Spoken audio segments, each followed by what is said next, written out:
The Gospel of Matthew, chapter 19. When Jesus had finished these words, he departed from Galilee and came into the borders of Judea beyond the Jordan. Great multitudes followed him, and he healed them there. Pharisees came to him, testing him and saying, "Is it lawful for a man to divorce his wife for any reason?" He answered, "Haven't you read that he who made them from the beginning made them male and female, and said, 'For this cause a man shall leave his father and mother, and shall be joined to his wife, and the two shall become one flesh,' so that they are no more two, but one flesh. What therefore God has joined together, don't let man tear apart." They asked him, "Why then did Moses command us to give her a certificate of divorce and divorce her?" He said to them, "Moses, because of the hardness of your hearts, allowed you to divorce your wives. But from the beginning it has not been so. I tell you that whoever divorces his wife, except for sexual immorality, and marries another, commits adultery. And he who marries her when she is divorced commits adultery." His disciples said to him, "If this is the case of the man with his wife, it is not expedient to marry." But he said to them, "Not all men can receive this saying, but those to whom it is given. For there are eunuchs who were born that way from their mother's womb, and there are eunuchs who were made eunuchs by men, and there are eunuchs who made themselves eunuchs for the kingdom of heaven's sake.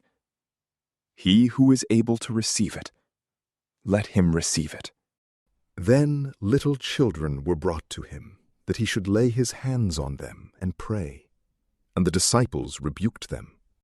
But Jesus said, "Allow the little children, and don't forbid them to come to me, for the kingdom of heaven belongs to ones like these." He laid his hands on them and departed from there. Behold, one came to him and said, "Good teacher, what good thing shall I do that I may have eternal life?" He said to him, "Why do you call me good?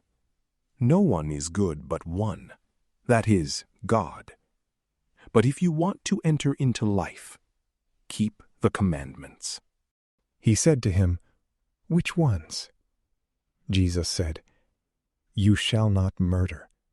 You shall not commit adultery. You shall not steal. You shall not offer false testimony. Honor your father and your mother, and you shall love your neighbor as yourself." The young man said to him, "All these things I have observed from my youth. What do I still lack?" Jesus said to him, "If you want to be perfect, go, sell what you have and give to the poor, and you will have treasure in heaven. And come, follow me." But when the young man heard this, he went away sad, for he was one who had great possessions. Jesus said to his disciples, "Most certainly I say to you, a rich man will enter into the kingdom of heaven with difficulty. Again I tell you, it is easier for a camel to go through a needle's eye than for a rich man to enter into God's kingdom." When the disciples heard it, they were exceedingly astonished, saying, "Who then can be saved?" Looking at them, Jesus said, "With men this is impossible, but with God all things are possible." Then Peter answered, "Behold, we have left everything and followed you. What then will we have?"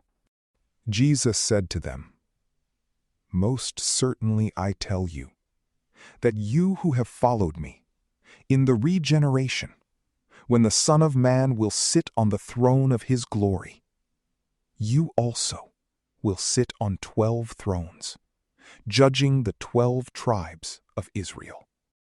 Everyone who has left houses, or brothers, or sisters, or father, or mother, or wife, or children, or lands, for my name's sake, will receive 100 times, and will inherit eternal life. But many will be last who are first, and first who are last. From PrayLamp, peace be with you.